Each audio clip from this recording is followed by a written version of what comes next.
আজকে সম্মেলনের সম্মানিত সভাপতি, সকল স্তরের ভদ্রবিশিষ্ট ভাইয়েরা আমার, আলহামদুলিল্লাহ চমৎকার বক্তব্য দিয়েছেন। আমি খুব খুশি হয়েছি যে আমার চেয়ে অনেক বেশি ভালো বক্তব্য আপনারা দিতে পারেন। আসলে বাকেরগঞ্জ এবং বরিশাল, আমরা তো একসময় বাকেরগঞ্জেরই লোক ছিলাম, বরিশাল তো পরে, আগে বাকেরগঞ্জ। কাজে কেউ যদি বলেন হুজুরে তো বাকেরগঞ্জের লোক না, এটা ঠিক না। আর আপনারা ইতিমধ্যেই শুনেছেন আমার একমাত্র আমার মেয়ে, তাকে বিবাহ দিয়েছি আপনাদের বাকেরগঞ্জে। কাজে আমি তো বাকেরগঞ্জের পার্ট। আর সবচেয়ে মজার কথা হলো, বরিশাল যদি আমার ঢুকতে হয় টোল দিতে হয়, কিন্তু বাকেরগঞ্জ ঢুকতে আমার কোনো টোল দিতে হয় না। কি কথা ঠিক না? আর বাকেরগঞ্জ আর চরমনে একেবারে কাছাকাছি, মানে বরিশাল একেবারে কাছাকাছি। যাই হোক, আসলে একজন এমপির কাজটা কি, দায়িত্বটা কি? আল্লাহ পাক যথেষ্ট পরিমাণ সম্মান দিয়েছেন, ইজ্জত দিয়েছেন, খাওয়ার জন্য পড়ার জন্য যে অর্থ তাও দিয়েছেন। এরপরে আমি এমপি হওয়ার জন্য ওখানে কেন গেলাম, কেন দাঁড়িয়েছি? আসলে দেখেন, আমি এখানে যদি 1000 বছর বক্তৃতা করি সেটা আইন হবে না, কিন্তু সংসদে 5 মিনিট কথা বলে সেটা কিন্তু আইন হবে। আমি এখানে 1000 বছর বক্তৃতা করলে সন্ত্রাস মুক্ত দেশ ঘুরতে পারবো না, কিন্তু আমি সংসদে 5 মিনিট কথা বলে সন্ত্রাস মুক্ত দেশ ঘুরতে পারবো। আমি 1000 বছর এখানে বক্তৃতা করলে আমার দেশ থেকে 28 লক্ষ টাকা পাচার বন্ধ করতে পারবো না, কিন্তু ওখানে 5 মিনিট বক্তব্য দিলে পাচার মুক্ত একটা দেশ গড়ার জন্য চেষ্টা করতে পারবো। আমি এখানে 1000 বছর বক্তৃতা করলেও চাঁদা মুক্ত দেশ ঘুরতে পারবো না, জুলুম অত্যাচার অবিচার মুক্ত দেশ ঘুরতে পারবো না, কিন্তু ওখানে 5 মিনিট কথা বললে এটা করা সম্ভব হবে। এখানে আপনারা অনেকে আছেন, সচিব মহোদয় আছেন। আসলে আন্নাসু আলা দিন মুলুকিহিম, আন্নাসু আলা দিনে মুলুকিহিম। প্রত্যেকটা মানুষ কিন্তু তার বাসার অনুসরণ করে, অনুকরণ করে। দেখবেন যে স্কুলের হেডমাস্টার ভালো, সেখানকার উস্তাদ এবং ছাত্ররাও ভালো। যে স্কুলের হেডমাস্টার খারাপ, দেখবেন ছাত্ররাও সেরকম, উস্তাদরাও সেরকম। দেশের লিডার যেরকম, জনগণও সেরকম। এটাই বাস্তবতা। এই জন্য আমি যে আয়াত শরীফ তেলাওয়াত করছি, রাজনীতির সম্পৃক্ত নাই, কিন্তু নবী আলাইহিস সালাম আল্লাহ পাক কেন প্রেরণ করেছেন, কিভাবে প্রেরণ করেছেন? উত্তম চরিত্র দিয়ে। আমাদের শায়খ মোর্শেদ নওয়ারাল্লাহু মারকাদাহু চমৎকার একটা কথা বলতেন, যেই কথারও সমস্ত কথার মূল, 2 নম্বর জমিতে 1 নম্বর ফসল হয় না, 2 নম্বর গাছে 1 নম্বর ফল হয় না, 2 নম্বর উস্তাদের কাছে 1 নম্বর ছাত্র হয় না, 2 নম্বর নেতার কাছে দেশ কোনোদিন 1 নম্বর হতে পারে না। আমি অনেক সময় এটাকে সংক্ষিপ্ত উদাহরণ দিই। একজনের নাম এ, একজনের নাম বি, একজনের নাম সি। এ বি সি 3 জনই চোর। ক্ষমতায় আছে এ, সে কি করবে? আমরা আন্দোলন করলাম, সংগ্রাম করলাম, বিপ্লব করলাম, হটাও এ বসাও বি, সে কি করবে? আবার আন্দোলন সংগ্রাম, হরতাল অবরোধ, হটাও বি বসাও সি, সে কি করবে? কারণটা কি? এটা আমাদের মেজাজের মধ্যেই আসে না, এইটাই সমস্যা। আসলে নেতা এবং দলের পরিবর্তন হচ্ছে, নীতি ও আদর্শের পরিবর্তন হয়নি। ওসির পরে ওসি যায়, প্রশাসন প্রশাসন যায়, কিন্তু আমাদের অবস্থা কি হয়? একই অবস্থায় আছি। এর কারণটা কোথায়? 54 বছর পর্যন্ত আমরা কি দেখেছি? কারা ক্ষমতায় বসেছে? যদি আপনারা বিরক্ত না হন, আমি 2-1 কথা বলবো। আপনাদের খারাপ লাগতে আছে না ভাই? না, অনেক সময় না ভাই, অনেক মানুষ হয়ে গেছে এখানে। সবাই ভদ্র বিশিষ্ট এবং নির্বাচিত লোকদেরকে দাওয়াত দেওয়া হয়েছে এখানে, সবাইকে গড়ে দাওয়াত দেওয়া হয়নি। এ দেশটা কেন স্বাধীন হয়েছিল? 70 নির্বাচন হয়েছিল। সেই 70 নির্বাচনে আওয়ামী লীগ সংখ্যাগরিষ্ঠ সিট পেয়েছিলেন, প্রায় 160টা সিট পেয়েছিলেন। তারা পশ্চিম পাকিস্তান, পূর্ব পাকিস্তানের শাসক হবেন। জিয়াউর রহমান শেখ সাহেব তিনি আলোচনা করতেছিলেন যে আমি উভয় দেশের প্রধান হব, কিন্তু ইয়াহিয়া খান সাহেব তার কথা রাখলেন না। না রাখার পরে যুদ্ধ চাপিয়ে দেওয়া হয়েছিল। আমরা কেন আন্দোলন করেছিলাম, সংগ্রাম কেন করেছিলাম? ভোটের মর্যাদা রক্ষা না করার কারণ, অন্য কোনো কারণ নাই। কিন্তু যদি তখন শেখ সাহেব প্রধানমন্ত্রী বা প্রেসিডেন্ট হতেন, তাহলে দেশ স্বাধীন হতো? কোনোদিন না। এখানে ভোটের মর্যাদা রক্ষা না করার কারণেই আমাদের যা যা কিছু ছিল তা নিয়ে ঝাঁপিয়ে পড়েছিলাম। 71 দেশ স্বাধীন করলাম, 72 সংবিধান রচিত হয়েছে, 73 আরেকটা নির্বাচন হয়েছিল আওয়ামী লীগের আমলে। আওয়ামী লীগের সরকারের অধীনে আরেকটা নির্বাচন হয়েছিল 73-এ। সেখানে আওয়ামী লীগ ভোট পেয়েছিল 293 ভোট। কিভাবে পেয়েছিল? এই মোস্তাক সাহেবের বাড়ি দাউদকান্দি, তিনি সেখানে নির্বাচিত হতে পারেন না। তার ভোটের বাক্স হেলিকপ্টারে দাউদকান্দির থেকে ঢাকা এনে ভোট পুড়িয়ে তারপর নির্বাচিত করেছিলেন। ওই 73 নির্বাচনে কেউ অংশগ্রহণ করতে পারে নাই, নমিনেশন পেপার সাবমিট করতে পারে নাই, ভোট কেন্দ্রে যেতে পারে নাই। দেখেন যে 70-এর নির্বাচন সঠিক মর্যাদা না দেওয়ার কারণে যে স্বাধীন হয়ে গেল মাত্র 2 বছরের মধ্যে, এর কারণটা কি? মাত্র 2 বছরের মধ্যে। আমি আপনাদেরকে বারবার একটা কথা বলতে চাই, এদেশের মানুষের কি আকল হবে না, বুদ্ধি হবে না? এ পরিবর্তনে বি, বি কে পরিবর্তন সি, সি কে পরিবর্তন করে ডি, কাজটা হবে কি? একই তো চরিত্রের মানুষ, একই তো আদর্শের মানুষ। আমি যেটা বলতে চাই, না ছিল না তা না, আমরা ভালো মানুষকে নির্বাচন করতে পারি না। কেন পারি না? ভালো মানুষগুলির অবস্থাটা কি? সে তো ঘুষ খায় না, সুদ খায় না, সে তো বিশাল অঙ্কের টাকা ব্যাংকের থেকে মারিন করে না। আর নির্বাচনের ব্যবস্থার মনে হয়ে গেছে টাকা দাও, টাকা দাও, টাকা দাও, টাকা দাও, টাকা দাও। নির্বাচন মানি মারামারি, নির্বাচন মানি কাটাকাটি। একজন ভদ্রমহিলা আমাদের সচিব মহোদয়, সে কি এখন মারামারি করতে যাবে? আমি পীর মানুষ, আমি কি মারামারি করতে যাব? এখন কি করতে হয়? আমি যখন প্রথম নির্বাচন করেছি, বিশ্বাস করবেন না, আমার মুখের মধ্যে ধোঁয়া ছেড়ে দিত বিড়ি। এটা করছে, পাবলিক করছে, কিন্তু আমি পিছপা হইনি। কেন? এই সমাজকে পরিবর্তন করতে হবে, এই ঘুণে ধরা সমাজকে পরিবর্তন করতে হবে। যদি আমরা পিছনে সরি, যদি ঘর ছেড়ে দেয় মালিক, তখন ঘরের মধ্যে সাপ বিচ্ছু বাসা বাঁধে, কিন্তু যখন মালিক সেখানে যায়, সেখানে বাসা বাঁধতে পারে না। আমরা ভদ্র বিশিষ্ট মানুষগুলি, যারা দেশের কল্যাণ চাই, মানুষের কল্যাণ চাই, এই লোকগুলি পচা গান্দা রাজনীতির থেকে দূরে থাকার কারণে এখানে চোর ডাকাত বদমাশরা যা বাসা বেঁধেছে, সব 2 নাম্বার 6 নাম্বার লুটেরা গুন্ডা বদমাশরা এখানে অংশগ্রহণ করেছে। আমরা কি চাই?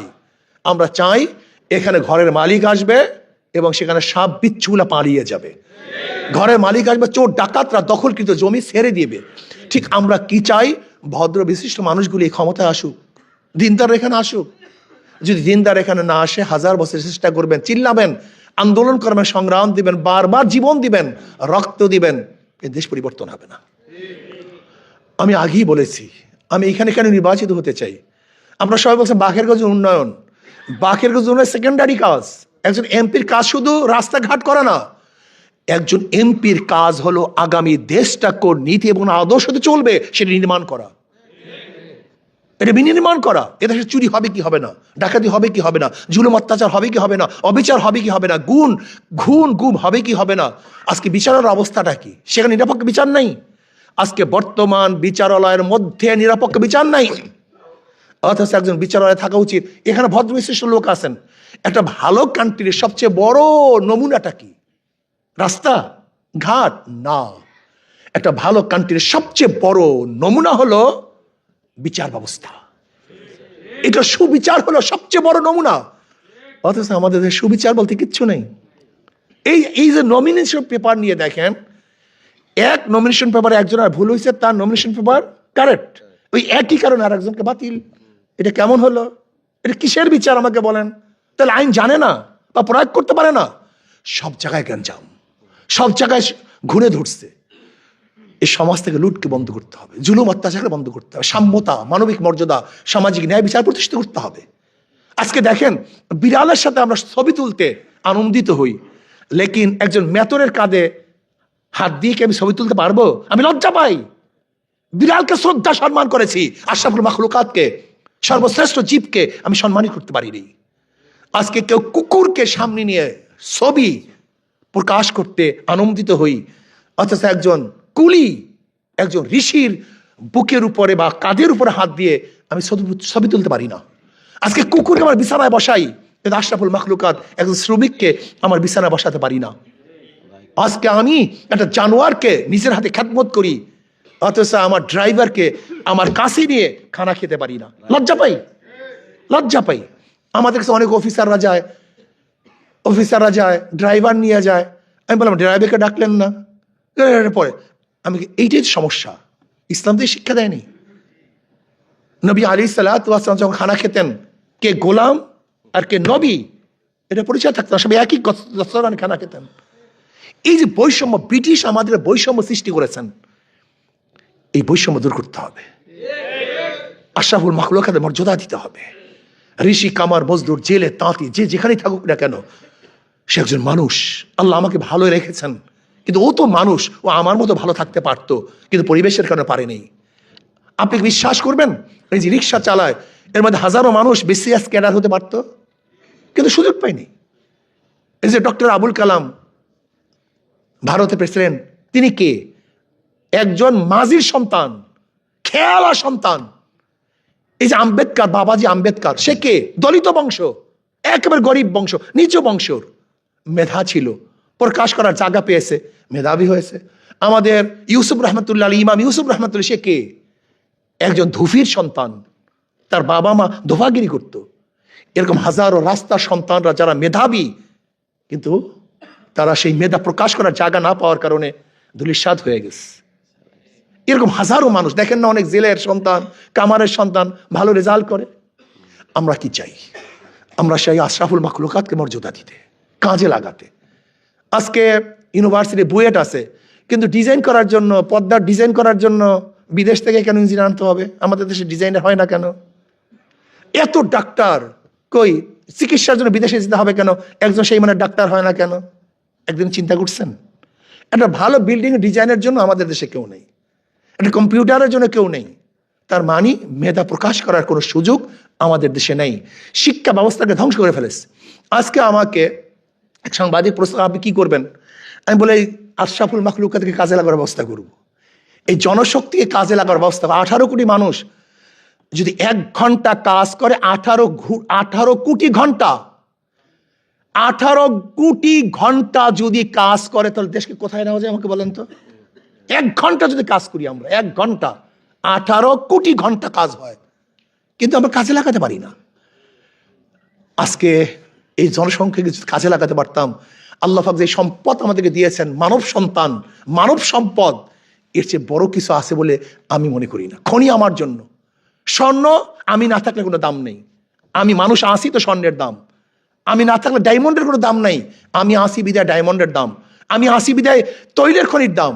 সে আশরাফুল মাখলুকাতের কোনো দাম নেই। আসুন না আমরা সম্মিলিতভাবে এই দেশটাকে গড়ার চেষ্টা করি। ইসলাম হুকুমাত কায়েম করে, সাংবাদিক আমাকে প্রশ্ন করে, যদি ইসলাম হুকুমাত হয়, আপনি কি যদি ক্ষমতা যান কি করবেন, কোন আইন অনুযায়ী চলবেন? আমি কি কোরআন ও সুন্নাহর আইন অনুযায়ী? কলে মৌলবাদী, দক্ষিণপন্থী, চরমপন্থী, অনেক কথা বলে। আমি বললাম, সেকুলারিজম বিজয় হলে আপনার মধ্যে প্রশ্ন থাকে না, কমিউনিজম বিজয় হলে আপনার মধ্যে প্রশ্ন আসে নাই, ডেমোক্রেসি বিজয় হলে আপনার মধ্যে প্রশ্ন আসে নাই, ইসলাম বিজয় আপনার মধ্যে এত প্রশ্ন আসে কেন? ঘটনা কি? ইসলাম ফুবিয়া ঢুকানো হয়েছে রন্ধ্রে রন্ধ্রে, আস্তে আস্তে আস্তে আস্তে। ইসলাম ফুবিয়া, শরিয়া মানি বিশাল কিছু। এই প্রথম আমি বলছি শরিয়া আইন বাস্তবায়ন, দেখছেন তো হইসে পড়ে গেছে। শরিয়া মানে কি? আমরা শরিয়া বুঝেন তো নামে, শরিয়া কি জিনিস? আইন, ল, ইসলামিক ল। যাই হোক, কথা আর বলবো না, আপনারা ফেড আপ হয়ে যাবেন। আসুন না, এই কাজটা আমার একার না, একা কেউ কিছু করতে পারে না। তারেক বিন জিয়াদ রহমতুল্লাহ আলাইহি স্পেনে ঢোকার পরে সমস্ত নৌকাগুলি জ্বালিয়ে দিয়েছেন। কি বললেন? তোমাদের পথ দুইটা, হয়তো শত্রুদের সাথে মোকাবেলা করবে, শহীদ হয়ে শহীদ মর্যাদা পেয়ে দুনিয়ার থেকে বিদায় হবা, আর একটা হলো কি, কাপুরুষের মতো নদীতে ঝাঁপ দিয়ে মারবা। এর বাহিরে কোনো পথ নেই। কিন্তু মুসলমানরা নদীতে ঝাঁপ দিয়ে কাপুরুষ মারা যান নাই, যুদ্ধ করে স্পেনকে বিজয় করেছিলেন। আমি মনে করি আজকে একার দ্বারা কোনো সম্ভব না। হয়তো আমরা বিজয় হব অথবা শহীদ হব, এর বাহিরে কোনো আমাদের রাস্তা নাই। রাস্তা দুইটা, ইনশাআল্লাহ আমি বিশ্বাস করি। আমি বিশ্বাস করি এখানে যারা এসছেন ভদ্র বিশিষ্ট মানুষ, আমরা শপথ গ্রহণ করি আগামী নির্বাচনে বাঁকেরগঞ্জ থেকে হাত পাখাকে আমাদের সচিব মহোদয় বলছে 80% ভোট পেয়ে, ইনশাআল্লাহ আপনারা যে চেষ্টা করেন 80%-এর উপরে ভোট পেয়ে ইনশাআল্লাহ হাত পাকা বিজয় অর্জন করবে ইনশাআল্লাহ। একটু চেষ্টা লাগবে, সাধনা, ও জাহিদু ফিল্লাহি হাক্কা জিহাদি। আমার কোনো ফায়দা নেই, বিশ্বাস করবেন কিনা। এই যে ট্যাক্স মুক্ত গাড়ি, আচ্ছা আমি ট্যাক্স মুক্ত গাড়ি দিয়ে কি করবো? আমি তো চিন্তা করছি ট্যাক্স মুক্ত গাড়ি, যে ট্যাক্সের পয়সা আমার কাছে আসবে সব গরিবের প্রতি বিলাই দেব। আমি কেন এটা ব্যবহার করতে যাব? বিশ্বাস, আমি এমপি হলে সরকারি কোনো তৈল, অমুক তমুক, হাবি জাবি সুযোগ সুবিধা আমি নিতে যাবো কেন? এটা তো আমার কারণ হয় নাই, করছেন আপনারা। যদি সুযোগ সুবিধা গ্রহণ করতে হয় আপনারা গ্রহণ করবেন, আমি কেন গ্রহণ করতে যাব? আমি সেদিনকে বলেছি যে মেজর জলিলের একটা ঘটনা বলছি। মেজর জলিল সাহেব, আপনার ফ্যাটাফোন নাই তো ভাই? মেজর জলিল সাহেব বলতেছেন একদিন একটা বক্তৃতায়, ভোটার দিদিকে ভোট দিতে গেছে একজন মুরব্বী মানুষ। তা যারা ছিল কর্মী টর্মী ছিল, বলছে এই মুরব্বী আসছে, একটু করো, আনন্দ করো, সম্মান করো। 7 আপ, তাকে 7 আপ দিস, 7 আপ খেয়েছে। এবার বলছে অমুক মার্কায় ভোট দিয়েন। ভোট দিছে, ভোট দেওয়ার পরে আবার আসছে, জীবনে 7 আপ খায় না, প্রথম 7 আপ খেয়েছে। এখন দেখেন আদর নেই, যত্ন নেই, তাকে বলতেও বলে না, ডাকেও না। তাই মুরব্বী নিজে গিয়ে বসছেন, কিন্তু কেউ কিছু কথাও বলে না, বরং বিরক্ত সবাই। বলে ভাই একটু পানি দাও। তো এক কর্মী অবজ্ঞর সাথে একটু পানি দিছে। বলে ভাই এই পানি নয়, যে ফস করে ওটা সেই পানি দাও। বলে মুরব্বী ভোটের পরে আর পানি ফস করে না,